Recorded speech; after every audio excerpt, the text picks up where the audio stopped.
savolim yosh bolalar telefonga berilib ketyapti ko'pi misol o'shani bu masala oldini olish kerakmi yo hozir texnologiya davrida berib qo'yish kerakmi qanaqa qarash kerak juda shunga rahmat bu savolingiz uchun chunki bizga murojaatlar ham ko'p bo'ladi muammolar ham ko'p bo'ladi bilasiz mana odamni hayoti davomida uchta asosiy faoliyati bor birinchisi o'yin keyingisi o'qish keyingisi mehnat bu rost mana o'sha bilimda ilmda aytilgan narsa va o'sha bolalarni birinchi o'zi faoliyati bu o'yin ya'ni o'sha o'yin orqali ular bir biri bilan tanishadi gapirishni o'rganadi hayot bilan tanishadi nimalardir o'rganadi rivojlanadi sifatlarini shakllantiradi va gapirib muloqot qilishni o'rganadi endi telefonni berib qo'yilganida bolaga qiziq chunki unga qanaqadir qiziq narsalar bo'ladi boshqa bo'ladi ota onaga ham tinch haligi ko'pletsiz tinch o'tiradi har ovqatimni qilib olaman ishimni hammamizda ham shu deylik lekin shu yerda bilasizmi man har doim aytaman ota onalarga o'ylab ko'ringlar mana har bitta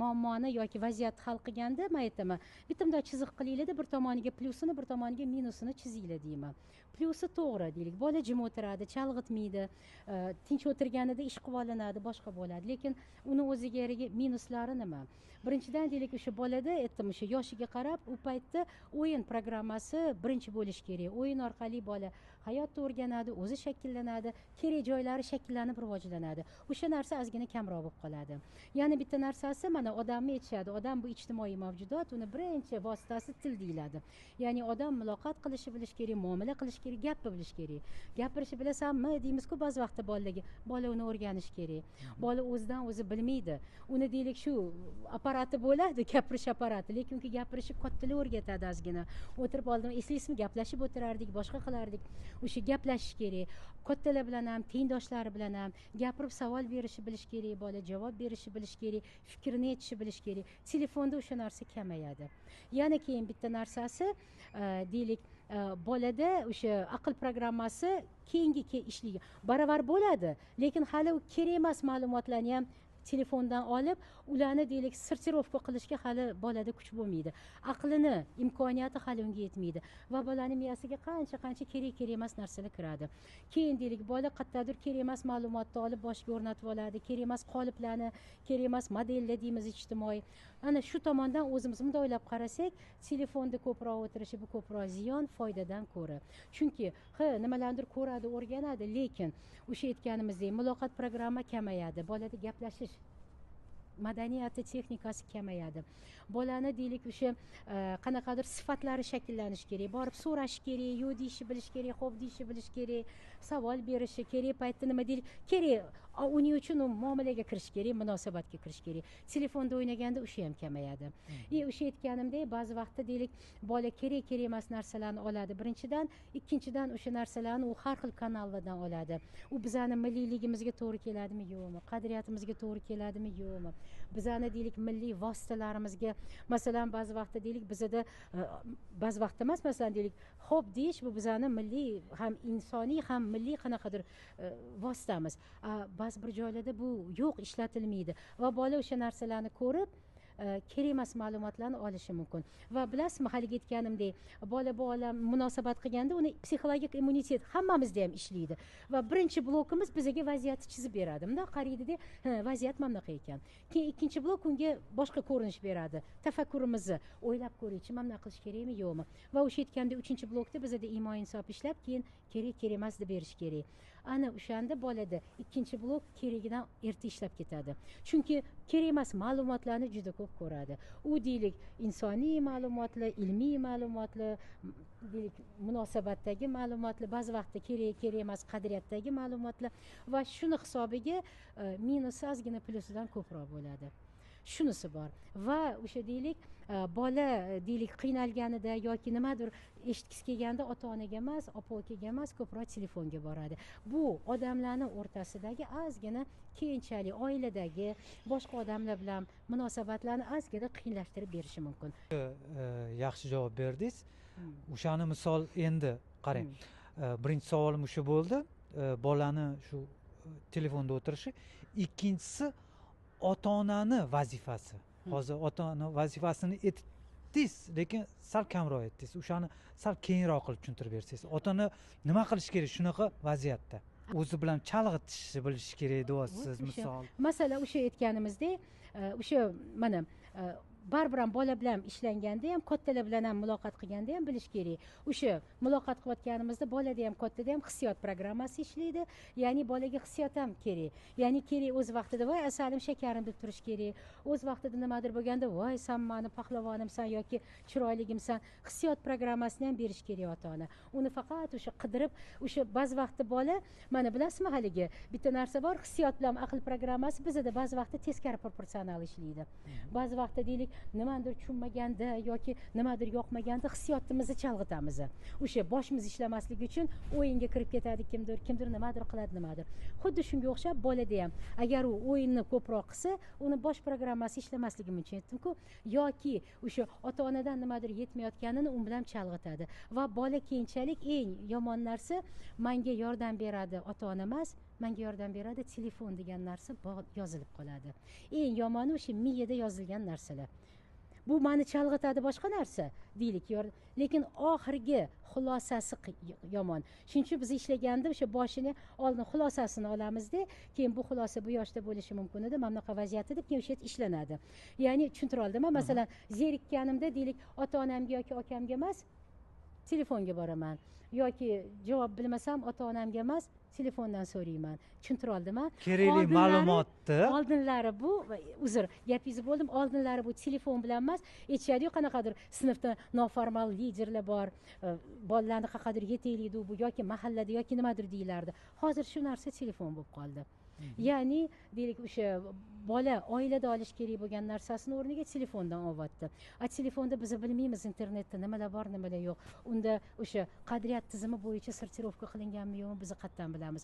O'sha ko'rayotgan narsa bolani jinsiga to'g'ri keladimi, yoshiga to'g'ri keladimi, millatiga to'g'ri keladimi, milliy qadriyatiga to'g'ri keladimi, oilaviy qadriyatiga to'g'ri biz bilmaymiz. Bu umumiy so'z, lekin olganda o'sha bizani odamgarchiligimizga, qadriyatimizga, o'sha biz boladan kutgan narsamizga to'g'ri keladimi yo'qmi bilmay qoladi. Bu birinchidan. Ya'ni o'sha hissiyot bilan aql programmasini ozgina muammosi bo'lib qoladiki, bolaga birinchidan o'sha e'tibor yetmaganda u yoqqa kirib ketadi. Yana bittasi kerak emas ma'lumot olinadi. Uni haligi rus tilida sortirovka so'zi bor-ku, hech kim uni ajratib bermaydi. Shu narsa bo'ladi. Keyin deylik, bola o'shanga asoslanib shakllanadi. Chunki bolada bor ham hissiyot programmasi ham shakllanishi kerak, aql programmasi ham shakllanishi kerak, shaxs programmasi, ya'ni xatti-harakat. Hissiyotga xohlayapman, xohlamayapman kerak, aql programmasiga mana bunaqa bo'lishi kerak, bu qonun. Shaxs programmasiga menga kerak emas. O'sha narsalar. Keyin vosita programmasi bor, mana shu 4 ta programma asosan ishlab beradi. Men bu yo'l bilan, bu yo'l bilan. Telefonda ba'zi vaqtda ko'radi, masalan, bizning millatimizga to'g'ri kelmaydigan usullarni ko'radi yoki oilamizga to'g'ri kelmaydigan vositalarni ko'radi. Ana o'sha tomonidan yaxshi emas. Shuning uchun ota-ona ming ishini qilganda ham baram bilish kerak. Ya'ni asosiy mana shu yerda hali aytganimizdek, shaxs strukturasini 11 ta punkti bor. Birinchisi qadriyat, keyingisi maqsad. Maqsadimiz bola tinch o'tirsin. Bo'lganda ham tepasida qadriyat turish kerak. Nimani hisobiga? O'sha hozir aytganimizdek, insoniylikni yo'qotmasdan, milliylikni yo'qotmasdan, tam deylik, qanaqadir chegaralarni yo'qotmasdan, me'yorlarni yo'qotmasdan bo'lish kerak. Shuning uchun ota-onani programmasida turish kerak, bola bilan baram shug'ullanish kerak, bola bilan gaplashib turish kerak. Mana oldin eslaymiz, biz o'zimiz kichkinaligimizda oyimlar deylik kir yuvib turgan paytlarida ham masalan gaplashib o'tirishardi biz bilan. Yoki bizda qanaqa qilishardi, "Ming rahmat" deymi, bor tarix kitobini olib kelganda yonimda ovozing chiqazib o'qib o'tirdirdilar. Ya'ni baribir ham bola chalg'ir, bola ota-onani oldida qarardi, bu baram muloqotga ham kirardi, bu qanaqadir o'zaro ta'sirga ham kirardi, bu ilm programmasiga ham kirardi, bu hamma programmaga kirardi. Ham bola kerak emas narsa qilmasdi. Buning uchun ota-onani aqli ishlab berish kerak, imo insof ishlab berish kerak, me'yori ishlab berish kerak, sabri ishlab berish kerak va o'sha motiv degan narsamiz bor, ota-ona ham bilish kerak. Bundan menga ko'proq foyda bo'ladimi, foyda bo'lmaydimi deb. Ota-ona ahamiyat bermadi, muloqotni telefon bilan qilib qo'ydida, keyin уже farzand katta bo'lgandan keyin 7-8 yosh bo'lgandan keyin ota-ona gapirsa уже farzand ogiz kelmaydi. Bu yerda faqat aql programma emas, birinchi aytgandek hissiyot programmasi. O'sha o'z vaqtida bolaga ota-onani e'tibori kerak bo'lganda ota-ona bermadi-da, endi hey uni qilma, meni yonimga kel desa, bola birinchi unisiga reaksiya bildiradi. Bu yerda aql, e'tiborni birinchi sekundlarda hissiyot ishlaydi, keyin aql, keyin shaxs. Ular birga ishlaydi, lekin ularda sekund farqlari bo'ladi. Bolaning ichida bo'lishi mumkinki, endimi deb qarshilik bo'lishi mumkin, yoki yo'q u qiziqroq degan narsa bo'lishi mumkin, yoki deylik menga u ko'proq kerak. Birinchi hissiyot programmasi ishlaydi, keyin bosh programmasi. Men bekorchiligimda telefon o'ynardim deb, keyin ma'lumot programma chiqadi, keyin munosabat programma chiqadi. Endimi deb. Shuning uchun keyin muammolar bo'lib ketishi mumkin. O'shaning uchun hamma narsa o'z joyida, o'z vaqtida bo'lishi kerak. Va bilasizmi, ming rahmat, yaratganim, tabiatam, o'zi hamma narsamizni berib qo'ygan. Biz o'zimiz ba'zi vaqtda o'zimizga noto'g'ri nimalardir yozib qo'yib, noto'g'ri xatti-harakat qilishimiz mumkin. Ya'ni bola o'ynash kerak, o'yin. No bu yerda o'yin ko'proq o'yinchoqlar. Yoki hattoki endi bugun obyektiv faktor, telefon bo'lsa ham uni me'yori bo'lishi kerak, vaqti bo'lishi kerak, sekin olib qo'yilishi kerak. Nima deydi? Bolaga bu asosiy programma bo'lib qolmasligi kerak. Bog'lanib qolish kerak. Ha, bog'lanib qolmasligi kerak. Va undan tashqari o'sha aytganimizdek, baribir ham bolani hissiyoti to'g'ri shakllanishi uchun muloqot kerak. Bolani baribir ham silab qo'yish kerak. Mana taktil xatti-harakatlar deyiladi. Bolani qanaqadir asab tolalari boshida terini ustida bo'ladi. Shuning uchun bolani albatta nevropatologlar silash kerak deydi, boshqa. O'zimiz eski onaxonlar ham silashardi. O'sha boshida 1 yoshligacha qanaqadir oilagacha uni doktorlar aniqroq biladi. Bizani bolani asosiy qanaqadir nerv tolalari terini ustida bo'ladi. Shuning uchun bolani voy asalim shakarim deyiladi. Bola hissiyotni ko'rish kerak, eshitish kerak, ota-onani muloqotini ko'rish kerak. Bolani miyasida ota-onani o'rni shakllanishi kerak. Mehrli bo'lsa. Ota-onam bor degan narsa o'shanda ong ost qobig'ida ham, ongida ham, aqlida ham bo'ladi. Biz o'zimiz keyin kechroq munosabatga kirib, keyin nimaga eshitmayapsan deb xafa bo'lamiz. Bola o'z vaqtida telefonni eshitgan. Keyin mana shu keyin ko'rgandan keyin shuning uchun ota-bola bilan ota-ona bola bilan alohida ishlaymi, bir-birini oldida bir-biriga gapirmaymi? Chunki ota-onaga alohida aytadigan gap bor, bola eshitmasligi kerak bu narsalarni va bola o'zi gapirib beradigan gap bor, chunki chiqazib bermasligi mumkin ota-ona bilan.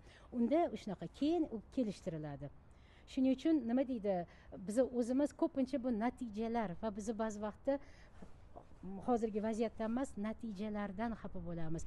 O'zimizni ekkanimiz. Buning uchun eski o'sha maqollalarimizga, otaxonlarning aytgan gapiga rahmat, onaxonlarimizga nima eksang, shuni olasan deyshadi, o'rasan. Ya'ni biz o'zimiz bolani asosiy vositasi qilib telefonni qilib qo'ysak, ertaga bola bizga quloq solmasdan telefonga quloq solsa, xafa bo'lmasligimiz kerak. Bu endi shuning uchun qo'rqib, me'yoriga keltirib, biz hozirgi zamon texnikasidan qochib qutula olmaymiz. Lekin u telefonligicha qolish kerak. Ota-onani o'rniga, o'rtoqni o'rniga, kitob o'rniga bo'lmasligi kerak. O'zini o'rni, telefonni o'zini o'rni bor. Bugungi kunda endi hozir telefon tutmagin deyish ham g'alati, bu obyektiv reallik bo'lib qoldi. Bugungi kunni me'yori bo'lib qoldi. Lekin u boshqa qadriyatlarni, boshqa tushunchalarni, boshqa munosabatlarni o'rniga bo'lmasligi kerak.